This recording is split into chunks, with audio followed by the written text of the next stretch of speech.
अस्सलाम वालेकुम students. Bacteriology के आज जो टॉपिक हमने पढ़ना है that is catabolism of lipids and proteins, जो कि आपको पेज नंबर 188 पे मिलेगा।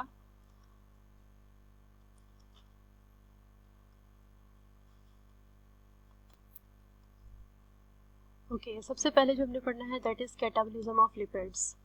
ठीक है, तो लिपिड्स जो होते हैं ये these are also a source of energy, जैसे कि ग्लूकोज भी सोर्स ऑफ एनर्जी है। ठीक है, कुछ बैक्टीरिया के लिए सिर्फ और सिर्फ लिपिड्स ही सिंगल सोर्स ऑफ एनर्जी होता है। ठीक है, और वो लिपिड्स को as a source of energy use नहीं करते। ठीक है, क्योंकि उनके पास वो एंजाइम्स नहीं होते जो लिपिड्स को ब्रेक कर सकें। ठीक है, तो वो बैक्टीरिया सिर्फ और सिर्फ ग्लूकोज को ही, उनका सिंगल इम्पॉर्टेंट सोर्स जो है वो ग्लूकोज है एनर्जी हासिल करने के लिए। जबकि बहुत सारे बैक्टीरिया जो होते हैं वो अल्टरनेटिव सोर्स ऑफ एनर्जी को भी इस्तेमाल करते हैं, यानी कि ग्लूकोज ना मिले तो वो लिपिड्स या प्रोटीन्स को यूज़ कर सकते हैं, या फिर वो लिपिड्स और प्रोटीन्स को भी यूज़ करते हैं as a source of energy और ग्लूकोज को भी सोर्स ऑफ एनर्जी के तौर पर यूज़ करते हैं। तो हमारे पास इसका एक रूल है, वो ये है कि अगर प्रोटीन्स या लिपिड्स को सोर्स ऑफ एनर्जी के तौर पर इस्तेमाल किया जा रहा है तो क्या वो कर तो नेचर में ऐसे है कि वो प्रोटीन्स और लिपिड्स फौरी तौर पर टूट के ग्लाइकोलाइसिस या टीसीए साइकिल के अंदर जो इंटरमीडिएट्स आते हैं उसमें चेंज हो जाएंगे। ठीक है, ताकि कोई नए रिएक्शंस ना करने पड़े। वही जो कंप्लीट ब्रेकडाउन है वो ग्लाइकोलाइसिस और टीसीए साइकिल के एंजाइम्स के ज़रिए से ही हो जाए। ठीक है, तो इसको हम ज़्यादा बेहतर तरीके से एग्जांपल से समझ सकते हैं, जहाँ से यहाँ पर आप देखें कि यहाँ पर ये हमारे पास ट्राइग्लिसराइड है। ट्राइग्लिसराइड्स जो होते हैं ना, दीज आर फैट्स जो होते हैं वो ट्राइग्लिसराइड्स होते हैं। ठीक है, अब यहाँ पर ये फैट जो है ये वाटर के साथ रिएक्ट करेगा in the presence of lipase enzyme. ठीक है, अब लाइपेज क्या करेगा कि यहाँ से इसकी ब्रेकेज कर देगा, यहाँ से ये सारा टूट जाएगा। ठीक है, जिसके नतीजे में ग्लिसरॉल बन जाएगा, यानी कि इधर से ब्रेक आ जाएगा यहाँ से। ठीक है, और इसके साथ ये वाटर का हाइड्रोजन जो है आके अटैच हो जाएगा, इधर तीनों मॉलिक्यूल्स ऑफ वाटर के एक एक हाइड्रोजन इधर आके अटैच हो जाएगा, जबकि जो हाइड्रोक्सिल्स रह जाएंगे पीछे वो बाद में इस फैटी एसिड्स के साथ अटैच हो जाएंगे। तो यहाँ पर आपने देखा कि जो आपको दो प्रोडक्ट्स मिले हैं फैट्स की ब्रेकडाउन के नतीजे में, these are glycerol and fatty acids. ठीक है, अब ग्लिसरॉल जो है ये हमारे पास फैट के अंदर शामिल था और ये अब टूट गया है। अब इस ग्लिसरॉल के को हम मज़ीद तोड़ेंगे ताकि इससे फर्दर एनर्जी हासिल हो। ठीक है, अब इसको हम क्या करेंगे, ग्लिसरॉल कैसे तोड़ सकते हैं कि ये ग्लिसरॉल जो है इसको हम ग्लिसरॉल 3 फॉस्फेट में चेंज करते हैं। ग्लिसरॉल 3 फॉस्फेट का जो स्टेप है ये इंटरमीडिएट है ग्लाइकोलाइसिस में। तो यहाँ पर ये रिएक्शन देखिए आप, ग्लिसरॉल जो है इसकी फॉस्फोराइलेशन की गई है ग्लिसरॉल काइनेज एंजाइम और मैग्नीशियम आयन की प्रेजेंस में। ठीक है, एटीपी एडीपी में चेंज हो गया और ग्लिसरॉल 3 फॉस्फेट बन गया। देन ग्लिसरॉल 3 फॉस्फेट जो होता है वो एनएडी के प्रेजेंस में ग्लिसरॉल फॉस्फेट डीहाइड्रोजिनेज एंजाइम के जरिए से डाईहाइड्रोक्सी एसीटोन फॉस्फेट में चेंज होता है, NADH2 बन जाता है। तो ये जो आपने दोनों रिएक्शंस हैं ये आपने ग्लाइकोलाइसिस में भी पढ़े थे। ठीक है, अब डाईहाइड्रोक्सी एसीटोन फॉस्फेट जो बन जाएगा इसकी फर्दर ब्रेकडाउन ग्लाइकोलाइसिस के ज़रिए से ही होगी, जो कि थोड़ा सा रिवाइज कर लेते हैं। ग्लाइकोलाइसिस में आपने देखा था कि यहाँ पर ग्लिसरॉल्डेहाइड 3 फॉस्फेट बना था ग्लाइकोलाइसिस में। ग्लाइकोलाइसिस का हाफ जो प्रोसेस है उसकी पिक्चर है, जो लास्ट हाफ प्रोसेस है उसकी पिक्चर है। तो ग्लिसरॉल्डेहाइड 3 फॉस्फेट जो है वो डाईहाइड्रोक्सी एसीटोन फॉस्फेट में चेंज हुआ हुआ है। ठीक है, और ये दोनों आप इसमें इंटर कन्वर्टेबल है। ठीक है, इसकी फर्दर ब्रेकडाउन जो हो रही है वो इस तरीके से हो रही है, यही डाईहाइड्रोक्सी एसीटोन फॉस्फेट जो है ये फर्दर ब्रेक हो जाएगा इसी तरीके से ही जैसे आप यहाँ पर देख रहे हैं, और फाइनली पायरुवेट, यानी कि कंप्लीट जो ब्रेकेज है, क्लीवेज है, वो देन ग्लाइकोलाइसिस के जरिए से कंप्लीट हो गई। ठीक है, तो यानी कि फैट्स को पहले तोड़ा एक एंजाइम लाइपेज के जरिए से जो कि नया एंजाइम था, देन उससे ग्लिसरॉल बन गया, फिर वही एंजाइम इस्तेमाल हुए जो कि ग्लाइकोलाइसिस में थे, और फिर देखें यहाँ पर वो ग्लाइकोलाइसिस में एंटर हो गया और फिर वही एंजाइम, यानी कि इसका मतलब है कि ये फ़ौरन से लिपिड्स जो हैं वो उन इंटरमीडिएट्स में कन्वर्ट हो जाते हैं जो कि ग्लाइकोलिसिस में देन एंटर हो जाते हैं, ताकि मज़ीद कोई नए रिएक्शंस ना हो, कोई नए एंजाइम ना लगाने पड़े। ठीक है, अब यहाँ पर दूसरा जो कंपोनेंट इसकी ब्रेकेज से बना है दैट इज़ फैटी एसिड। अब फैटी एसिड्स आप लोगों ने थर्ड सेमेस्टर में पढ़ा था कि फैटी एसिड्स के बारे में डिटेल में आपने पढ़ा था बायोकेमिस्ट्री में, कि फैटी एसिड का ये कार्बोक्सिल ग्रुप होता है, यहाँ पर एक long chain of alkyl chain होती है। ठीक है, तो फैटी एसिड्स की ना ब्रेकडाउन फर्दर करने के लिए एक मेथड है that is called beta oxidation. ये बीटा ऑक्सीडेशन को शो किया हुआ है यहाँ पर हमारे पास पाल्मिटाइल CoA है। ठीक है, यानी कि क्या हुआ कि जो हमारे पास फैटी एसिड था ना, फैटी एसिड को एसिटाइल CoA के साथ जब कंबाइन करते हैं ना, तो वो फैटी एसाइल CoA में चेंज हो जाता है। ठीक है, तो यहाँ पर पाल्मिटिक एसिड को एसिटाइल CoA के साथ रिएक्ट हुआ था, तो फिर उसके बाद इसके में पाल्मिटाइल CoA बन गया। ठीक है, अब ये पाल्मिटाइल CoA जो है बीटा ऑक्सीडेशन में एंटर हो जाएगा। ठीक है, बीटा ऑक्सीडेशन के नतीजे में देखें यहाँ पर ये सारे कंपोनेंट्स बन रहे हैं, और फाइनली ये जो कंपोनेंट की लास्ट में बना है, ठीक है, दैट इज़ बीटा कीटोएसाइल CoA, इसकी लास्ट में क्लीवेज हो गई है, यहाँ से क्लीवेज हो गई इधर से। ठीक है, जब क्लीवेज होगी तो इससे क्या बन गया, एसिटाइल CoA, और बाकी जो पिछली जो चेन है, जो रिमेनिंग चेन, वो वैसे की वैसी रहेगी, और फिर ये वाली चेन इसकी फर्दर ब्रेकडाउन होगी, फिर ये यहाँ से क्लीव होगा दोबारा से। ठीक है, इस तरह क्लीवेज जो होती है वो इतने से कंपोनेंट की होती है, यानी कि हर क्लीवेज के नतीजे में एसिटाइल CoA बनता है, और एक एसिटाइल CoA में 2 कार्बन कंपाउंड्स होते हैं। ठीक है, 2 कार्बन का फ्रेगमेंट होता है एक एसिटाइल CoA में। इसका मतलब है कि जो फैटी एसिड है उसकी ब्रेकडाउन बीटा ऑक्सीडेशन से जब होती है, तो उसके नतीजे में 2 कार्बन का जो फ्रेगमेंट है वो एसिटाइल CoA की फॉर्म में उतरता जाता है, और फिर इस तरह जो बाकी की रिमेनिंग चेन है उसका भी इस तरह एसिटाइल CoA उससे उतरते जाते हैं।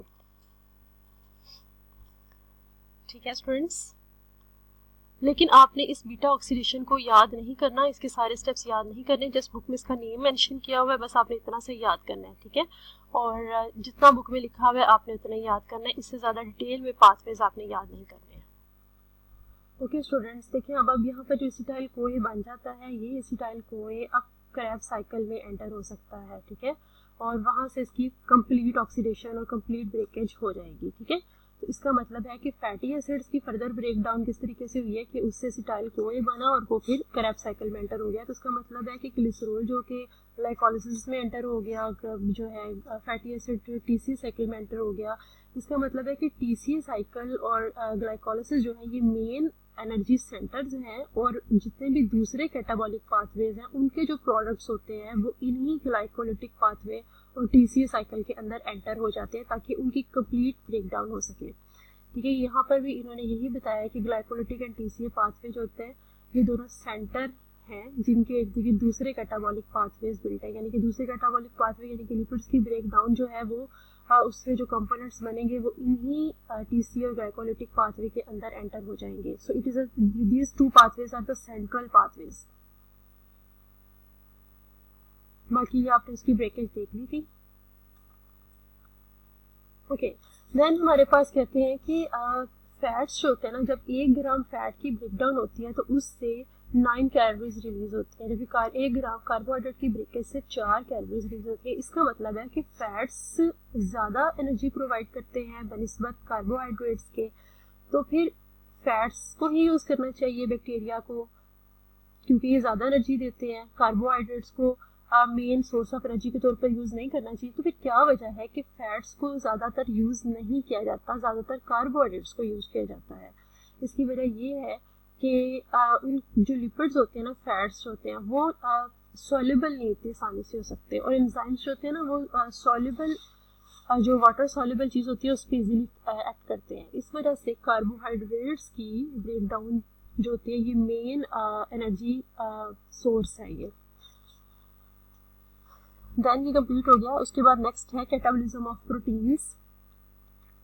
सो अब प्रोटीन्स की ब्रेकडाउन करने का जो बैक्टीरिया में मेथड है वो ये है कि हमारे पास अगर ये एक बाहर प्रोटीन मौजूद है, ठीक है, तो ये बड़ी लॉस है इसकी प्रोटीन है और ये बैक्टीरिया के अंदर से पास नहीं हो सकती, तो फिर बैक्टीरिया क्या करता है कि ये अपने अंदर से प्रोटीएजेस एंजाइम्स रिलीज करता है, ताकि ये जो बाहर पड़ी हुई प्रोटीन है जो कि एक्सोजिनस प्रोटीन है, एक्सोजिनस मीन्स बाहर पड़ी हुई प्रोटीन है, इसको ये प्रोटीएजेस तोड़ देंगे। जब ये प्रोटीएजेस इस एक्सोजेनस प्रोटीन को तोड़ देंगे तो ये प्रोटीन जो है ये पेप्टाइड्स में चेंज हो जाएगी। ये पेप्टाइड्स है, ठीक है।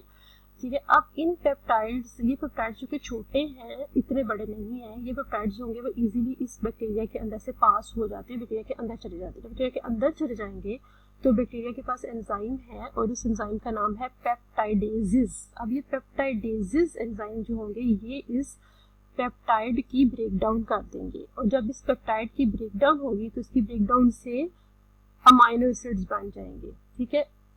मुख्तलिफ तरह की प्रोटीन्स से मुख्तलिफ तरह के अमाइनो एसिड्स बनते हैं, और हर बैक्टीरिया के पास खास किस्म के पेप्टाइडेजेस होते हैं जिससे वो डिफरेंट तरह के अमाइनो एसिड्स प्रोड्यूस करेगा, ठीक है। अब यहाँ पर इन्होंने इसको ही इक्वेशन में दिखाया है कि प्रोटीन्स जो होते हैं उनको पे प्रोटीएजेस एक्ट करती है, देन पेप्टाइड्स बनते हैं, फिर पेप्टाइडेजेस से अमाइनो एसिड्स बन जाते हैं।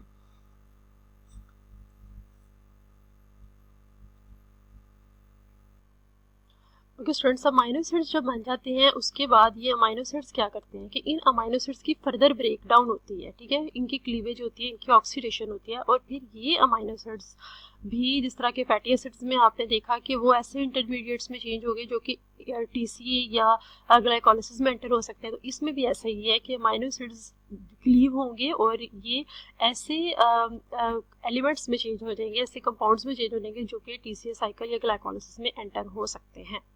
देखिए यहाँ पर ये पिक्चर है, ये मैंने एडिशनल ऐड की बुक में नहीं है।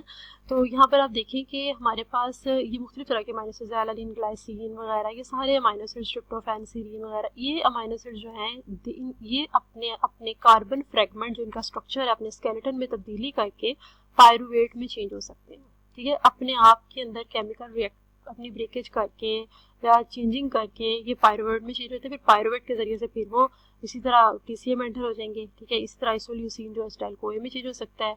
ये सारे अमाइनो एसिड्स एसिटोएसिटेट के जरिए से चेंज होकर इसमें चेंज हो सकते हैं, या ये वाले अमाइनो एसिड जो है अल्फा कीटोग्लूटारेट में चेंज हो सकते हैं, देन अल्फा कीटोग्लूटारेट इसमें एंटर हो जाएगा, ठीक है, एंड सो ऑन। ये सारे आप देख सकते हैं यहाँ पे, ठीक है स्टूडेंट्स। इसके अलावा अगर आप इस स्कीम को देखें तो स्कीम में इन्होंने बताया है कि ओवरऑल कार्बोहाइड्रेट्स, लिपिड्स और प्रोटीन्स की ब्रेकडाउन या डिसिमिनेशन का पैटर्न क्या है इन्होंने दिखाया, ठीक है। आपको पता है कि कार्बोहाइड्रेट्स जो हैं वो ग्लूकोज में चेंज होते हैं टूट के, देन ग्लूकोज से ये पायरुविक एसिड बनता है ग्लाइकोलाइसिस के नतीजे में, then pyruvic acid acetyl CoA gateway step के बाद में बनता है, फिर एसिटाइल कोए के बाद ये सारा टीसीए साइकिल एंड देन उससे जो भी एनएडीएच वगैरह निकलते हैं, कोएंजाइम्स वगैरह, वो रेस्पिरेटरी चेन में चले जाते हैं, फाइनल एटीपी कंप्लीट उसकी ऑक्सीडेशन हो जाती है, ठीक है। अब अगर हम लिपिड्स के केस में आके देख लें तो लिपिड्स जो होता है जब इसकी ब्रेकडाउन होती है तो इससे फैटी एसिड्स और ग्लिसरॉल बनते हैं।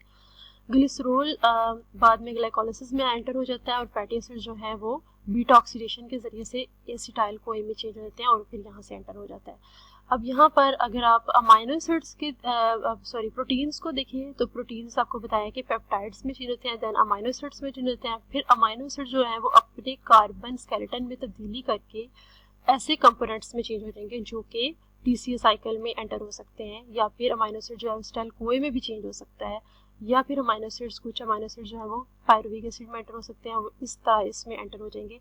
तो इस तरह कंप्लीट ऑक्सीडेशन हो जाएगी और एनर्जी प्रोड्यूस हो जाएगी। Thank you very much. Next इंशाल्लाह आपको मैं लेक्चर भेजूँगी, साथ साथ याद कीजिएगा। अल्लाह हाफिज़।